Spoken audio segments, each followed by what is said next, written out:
안녕하세요. 박승용 비오신입니다. 정통신학으로 우리들의 신앙을 가장 바르게 안내하고자 노력하는 신학개론 대강좌 6번째 강의를 시작합니다.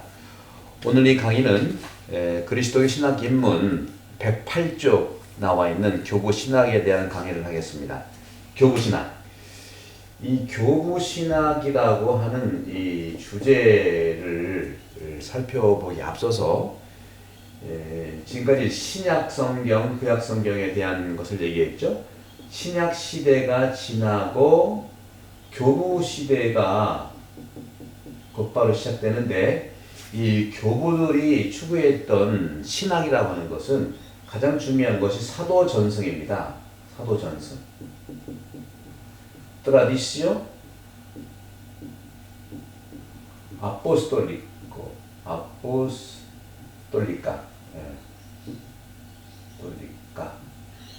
사도정스, 트라디시온, 에포슬스 트라디션이라고 하는데, 우리가 사도 전승이라고 하면은요, 우리가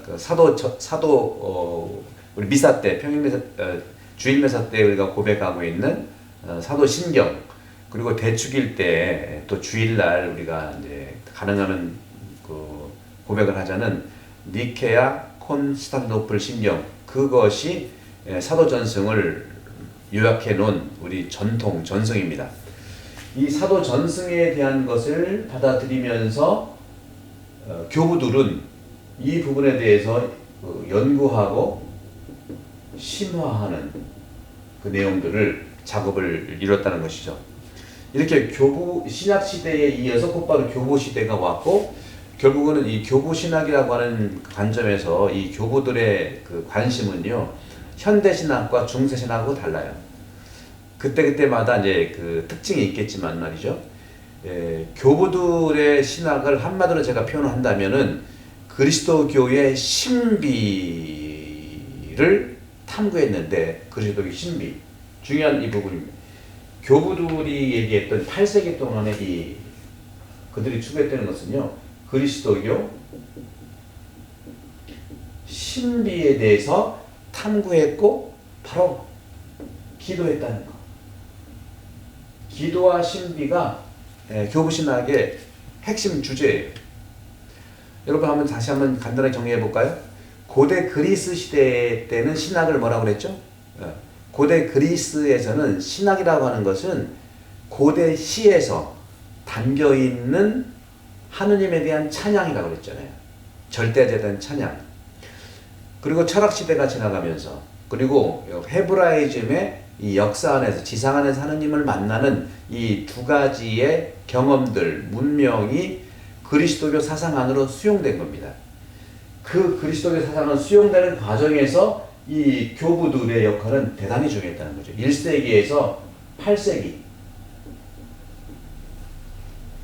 그런 점에서 저는 여러분들께 이제 말씀드리고 싶은 교부들 몇 분이 있어요. 뭐 다 하면 좋겠지만, 오늘은 제가 오리게네스에 대해서 좀 간략하게 말씀을 드리고, 다음에 또 말씀드리고. 오리게네스. 제가 매일 말씀 10분 강론 시간에 오리게네스라는 말을 자주 할 겁니다. 오리게네스는 185년에 또는 185년에 태어나서 253년에 또는 254년에 이제 세상을 떠나는 걸로 이렇게 알고 있고요. 오리게네스야말로, 이 오리게네스는 성인은 아니지만 대단한 교부입니다. 3세기 결국은 그리스도교 관점에서 알렉산드리아파의 대표 교부면서 그 시대의 그리스도교의 모든 신학의 시작이라고 할 수 있는 것이 오리게네스에서 시작했어요. 오리게네스는 어떤 가르침을 주로 했느냐? 두 가지입니다.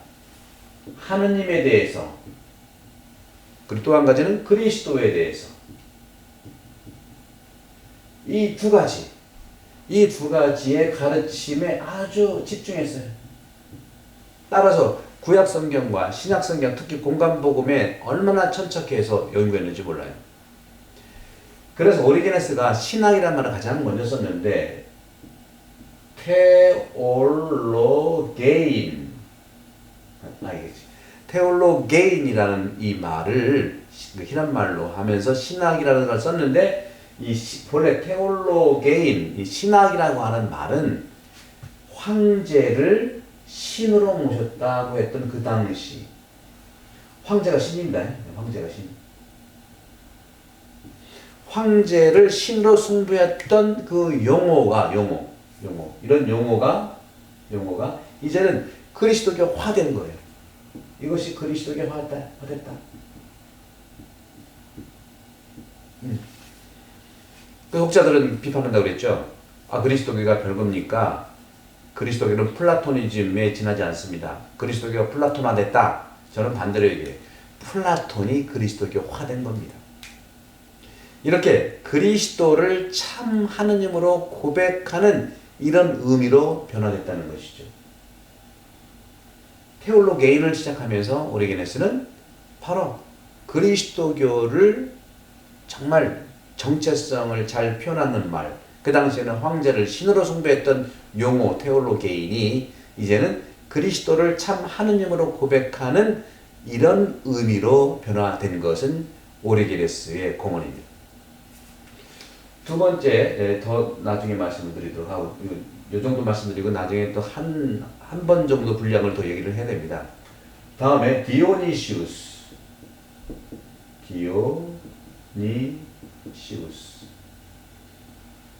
디오니시우스는 바로 신학이라는 것이 뭐냐?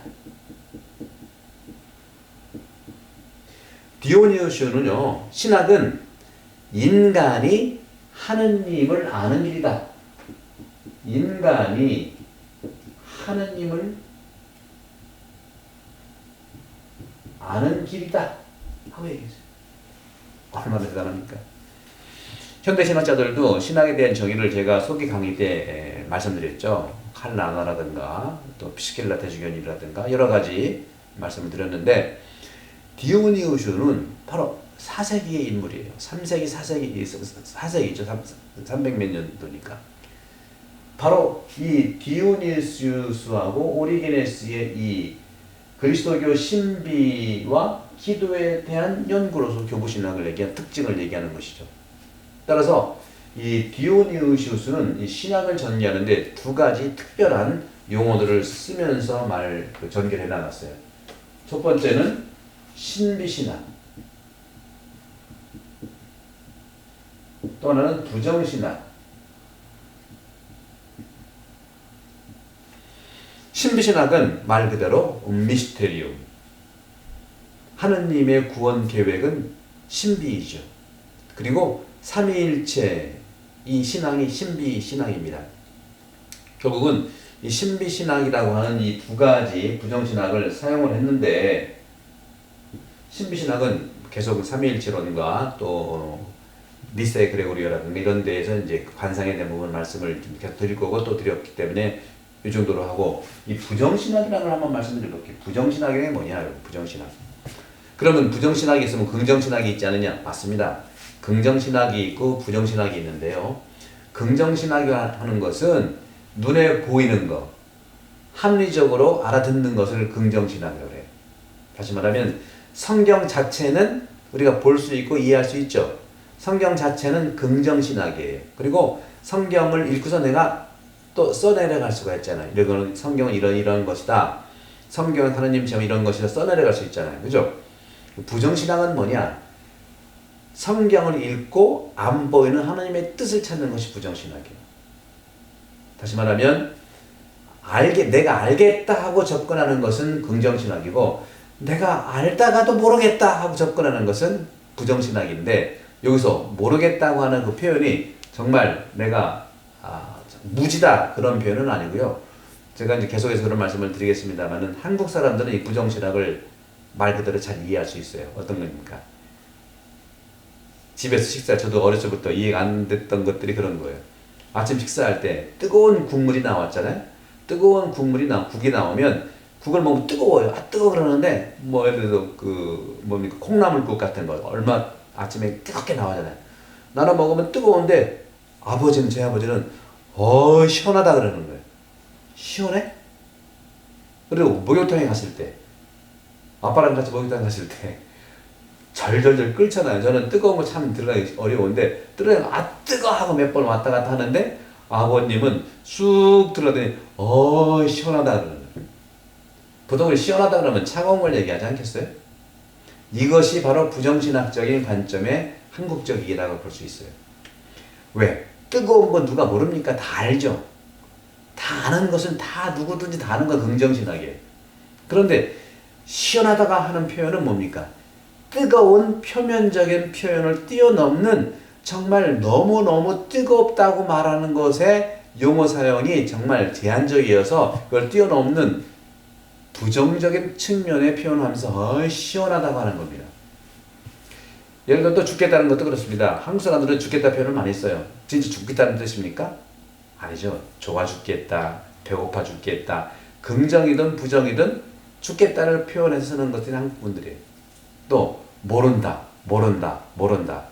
서양 사람도 보세요. 영어 보면 you know, I know 쓰는데 우리는 모르겠어요. 제가 수년 전에 미국에서 여름방학을 보낼 때인데요. 제가 아는 한국 교수님인데 미국의 대학 교수, 수학 교수님인데 충청도 분이에요. 제가 테니스를 좋아해가지고 테니스를 좀 같이 시작을 해서 제가 물어봤어요. 테니스 저는 고등학교 때 쳤습니다. 테니스 얼마나 치셨어요? 조금 친데 저한테 한 수 부탁한데 넌 진짜 그대로 믿었죠. 가서 쳐봤더니 테니스 박사야. 딸들은 전 미국의 투어 선수들이고요. 이겁니다. 조금 칩니다. 잘 모릅니다. 부정신학적인, 물론 겸손이라는 뜻도 있겠지만 바로 긍정에 대한 표현을 뛰어넘는 부정을 얘기하는 거죠. 그런 점들은 이제 말씀을 좀 드리고, 그래서 이 디오니우시우스는 인간이 하느님을 아는 길에 있어서는 정말로 신비라고 하는 사실, 모른다는 사실이죠. 그걸 부정해서 사용했다는 것이죠. 다음에 중요한 4세기의 교부들을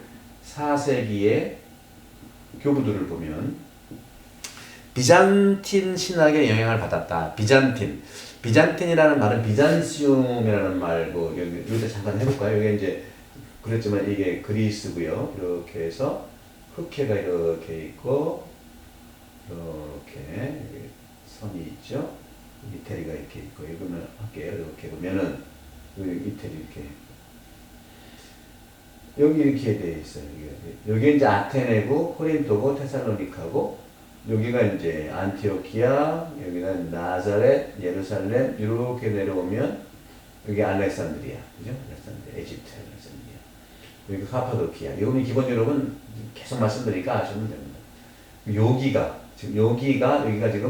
지금은 이스탄불이고 콘스탄티노플인데 이쪽을 비잔시움이라고 하는 게 이쪽 전체예요. 비잔시움.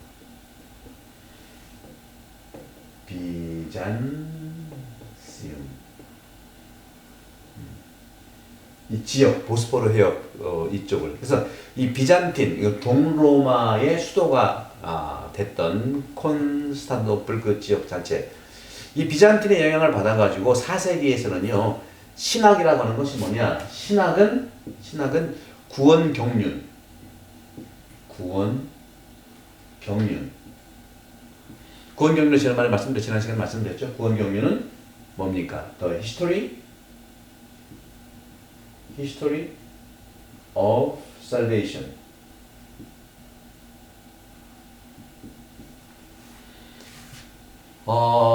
또는 제가 오이코노미아 살피피카라고 말씀드렸죠. 오이코노미아, 오이코스 플러스 노모스가 되는 오이코노미아, 오이코노미아. 이건 이상말로 이렇게 오이코노미아. 오이코스는 집이고요. 노모스는 법칙이라고 했죠. 이거 바로 구원 경륜을 얘기해요. 구원 경륜은 창조부터 종말에 이르기까지 하느님의 구원 계획, 구원의 살림 사례를 얘기하는 거죠. 4세기의 교부들의 신학은 다 구원 경륜에 대한 거예요. 성경 자체에 대한 같은 그런 접근이죠. 또는 구원 경륜이 있고, 또는 한 가지는 그리스도 신비의 똑같아요. 그리스도 신비의 학문인데 구원 경륜, 그리스도 신비의 학문을 넘어서는 걸 얘기하는, 넘어선다. 집중도 하지만 그걸 넘어서야 돼. 그래서 신비라고 하는 거죠. 따라서 4세기 교부의 신학이라고 하는 것은 신학은 뭐냐? 한마디로 얘기하면 삼위일체의 거룩한 가르침을 의미한다. 이건 라틴말 한번 써볼게요. 이건 굉장히 중요한 거. 사크라, 도트리나, 트리니타테. 사크라, 도트리나, 트리니타테.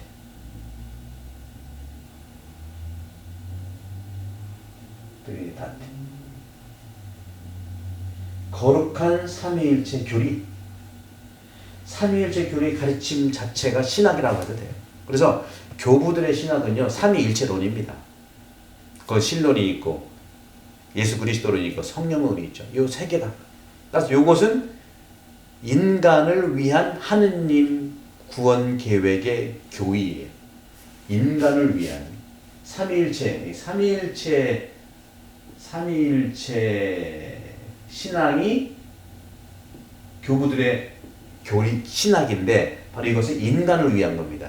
인간을 위한 하느님 구원 계획의 교의다. 따라서 신학, 구원 경륜, 하느님 신비적 인식 다 동의어예요. 다시 말씀드릴게요. 신학, 쓸게요. 신학, 구원 경륜, 그리고 중요한 하느님 신비적 인식, 하느님의 신비적 인식을 하는 거죠. 하느님에 대해 신비적 인식을 하는 거죠. 그냥 인식만이 아니라 신비적 인식이라는 요 세 가지가 4세기 뿐만 아니라 교부들 신학의 전부예요. 신학은 구원 경륜이고 뭡니까? 신학이라고 하는 것은 하느님의 구원 계획 안에서 인간을 위한 하느님 당신의 구원 계획이죠. 바로 그것이 또 인간의 편에서는 하느님에 대해 신비적 인식을 해야 된다는 것이죠. 신학은 하느님 편에서는 인간에 대한 구원 경륜이면서 또 인간은 하느님에 대한 신비적 인식을 해야 된다는 것이죠. 이것이 바로 계시와 신앙, 응답이라는 차원의 응답, 신앙을 얘기하는 것이죠. 순환의 본질로서. 이것은 계시, 이것은 신앙의 응답이라고 볼 수가 있겠죠. 이런 차원에서 교부 신학의 관점들을 이렇게 정리를 해봤는데 이제는 교부 신학에 대한 점들을 이제 좀 차근차근 말씀드리면 이 교부 신학이라고 하는 것은요 뭐든지 신학이라는 말이 들어가면 좀 체계적이라는 말을 여러분들이 이해했으면 좋겠어요. 여러분 피정을 여러분 좋아하시죠? 저도 피정 좋아하는데 이 피정은 다 가고 싶잖아요, 그죠?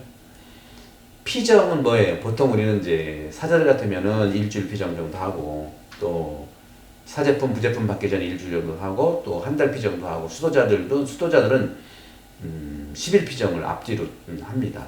이렇게 매년 해요, 매년. 우리 교우들은 이제 하루 피정도 있고 또 1박 2일 피정도 있는데 이 신학이라고 하는 것을 여러분 이 신학개론 대강좌를 임하실 때 여러분 피정에 임한다는 마음으로 오세요.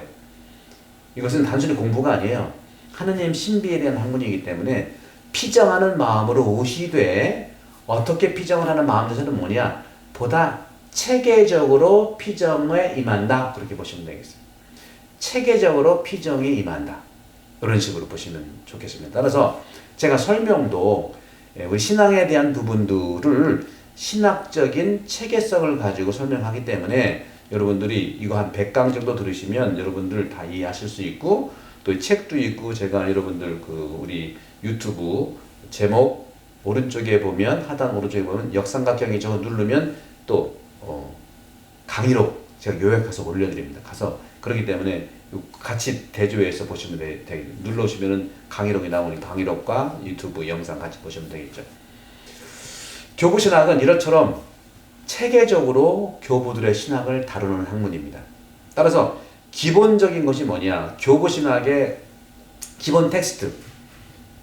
제가 지난번에도 말씀드렸죠. 두 번째 신학개론 대강좌 두 번째 강의 때 첫 번째에 대해서는 신학에 대한 얘기를 했고 두 번째 신학을 하게 되는 그 자료들, 신학 텍스트들이 뭐냐 했을 때 제가 세 가지를 얘기했어요. 바로 첫 번째 텍스트는 성경이다. 두 번째는 사도 전승이다. 세 번째는 교부들의 작품 또는 신학자들의 해석이다. 세 단계로 나눠진다고 그랬죠. 그런 것처럼 교부신학도 마찬가지. 교부신학의 텍스트는요, 뭐든지 신학을 하기 위해서는 텍스트가 있어야 돼요. 우리 신앙도 마찬가지. 우리 신앙의 텍스트가 뭡니까? 우리의 마음이고 또 우리 마음이 만나는 하느님, 이 텍스트인데 내가 하느님을 만나고 묵상하고 느꼈던 것을 적어놓는 것이 그게 텍스트가 되는 거예요. 그런 것처럼 기본의 텍스트는 교부들의 성경 주석입니다. 교부들이 성경 주석을 많이 해놨어요. 여러분도 성경 통독을 하고 성경 공부를 하시는데 주석서도 참고를 하시는데 바로 여러분들이 성경에 대한 그 주석을 참고하시면 되는 것처럼 특별히 여러분 교부들의 성경 주석을 참조하시고 제가 매일 말씀 10분 강론은 거의 다 교부들의 성경 주석 영성주해라고 하죠. 영성주의 관점에서 강론을 해드리는 거죠. 따라서 교부신학의 텍스트들은 교부들의 성경 주석이고 또 하나는 강론이에요. 강론. 저는 이 유튜브도 마찬가지로 생각합니다. 유튜브가 뭐 10년, 20년, 100년 기후에 이것이 이제 텍스트가 될 겁니다. 많은 분들이 체계적으로 이 100강을 또 들으시고 또 들으시고 또 들으시면은 계속해서 이것들이 여러분들이 신앙생활의 텍스트가 되는 것이죠. 따라서 저는 5가지 정도로 이 교부신학에 대한 정리를 해드리겠는데 첫 번째로 교부들이 드러내고 있는 교부신학의 첫 번째 주제는 뭐냐? 생명입니다. 생명을 성경 주석과 강론에서 늘 드러내요. 생명입니다. 생명을 주제로 드러내시는 분들이 바로 교부들이에요. 따라서 교부들은 사목자고요. 그리고 선포자고요. 그리고 신앙의 증거자, 순교자들입니다. 그리고 열정적인 작가들이고 사상가들이에요.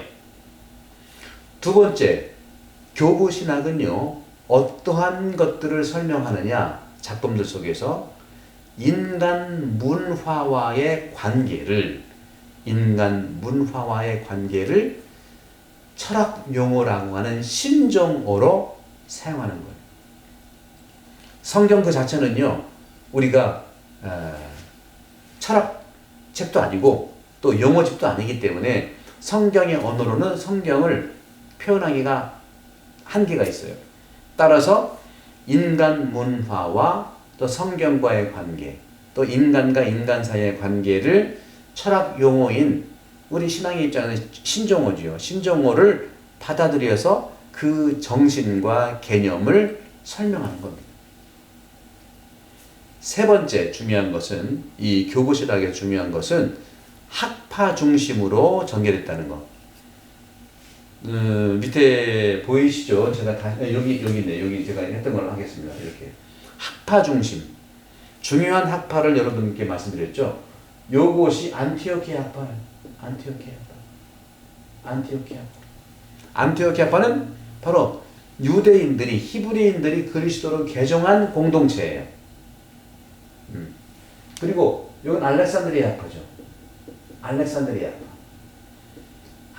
학파는 바로 이집트라든가 유대인들이 아닌 사람들이 이방 민족들이 그리스도를 개종한 공동체예요. 상대적 가치를 가지고 있었다 했죠. 서로 싸우고 이단도 서로 나오고 서로 해결도 하고 그렇게 나왔다 했죠. 그리고 기본적인 사상들이 제가 지난번에 말씀드린 그리스도를 회부를 해보니까 나온 것도 있죠. 바로 이 알렉산드리아 학파는요, 이집트를 중심으로 해서 사막의 교부들의 전승들이 뻗쳐나가면서 우연한 일이 아닙니다.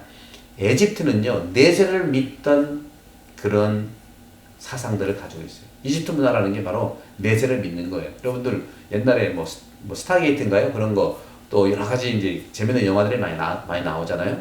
내세를 믿기 때문에 미래를 만들고 하는 거예요. 그러나 여기 안티오키아는 히브리 사람들이 유대인들이 그리스도를 개종해서 만든 공동체이기 때문에 구약을 보세요. 구약은 부활 사상이 없어요. 나중에 이제 마카베오로 와서 이제 부활 사상이 드러나고 예수님 시대 때도 사두가이들은 부활을 믿지 않았고요. 그렇게 봤을 때 철저히 유대인들은 현실주의적 사람들입니다. 지상에서 하나님을 만난 사람이에요. 이집트 사람들은 내세에서 하나님을 통교하는 거고요. 이스라엘 사람들은 유대인들은 바로 이 지상에서 낙원을 꾸미고자 하는, 그래서 돈을 많이 번다고 그랬잖아요. 그죠? 과학자도 많이 나오고 장사하는 사람도 많이 나오고 그렇죠? 그리고 중동에서는 여기서는 전부 다 내세를 믿기 때문에 여기 끝이 아니기 때문에 모르겠어요. 그런 부분들은 좀 우리가 어떻게 이해해야 할지. 이 두 개의 학파를 중심으로 했다면 큰 코 다쳤을 텐데 여기 있죠, 여기 카파도키아 교부들 때문에. 카파도키아 교부는 세 분이라고 그랬죠. 누구? 바실리오, 그 다음에 니사의 그레고리오, 나지안주스의 그레고리오. 바실리오 성인과 니사의 그레고리오는 형제예요, 형제. 나지안주스의 그레고리오는 친구입니다.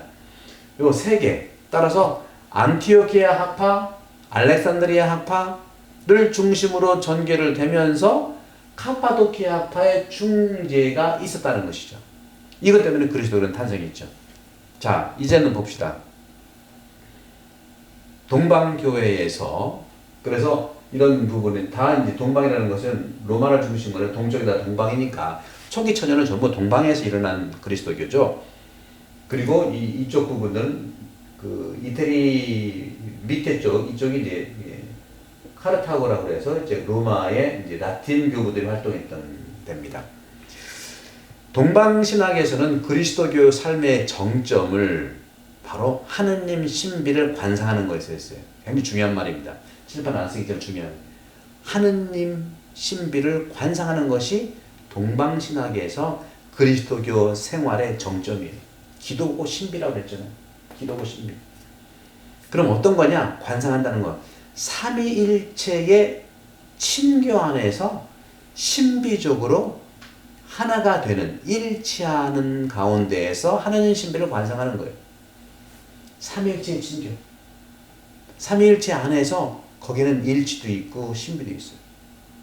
삼위일체 이권에 대해서 언제 제가 말씀을 좀 더 드리겠습니다. 바로 이것도 동방신학을 이해할 때 가능한 것이죠.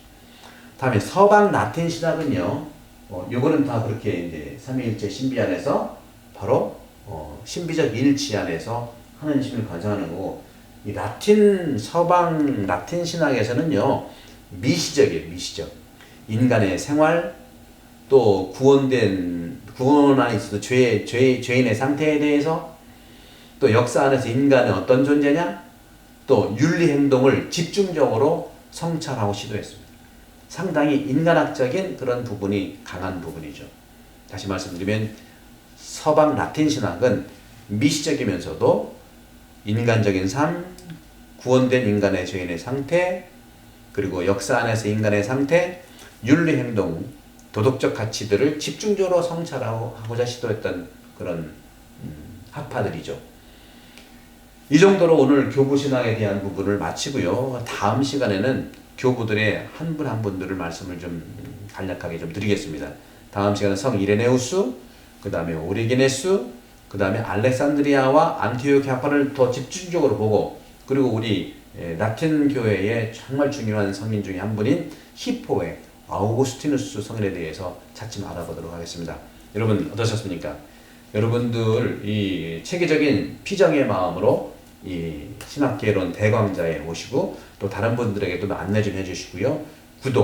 구독이 바로 이 시대의 선교라는 말씀을 드리면서 감사를 드립니다. 성부와 성자와 성령께서는 우리 모두에 항복합니다. 감사합니다.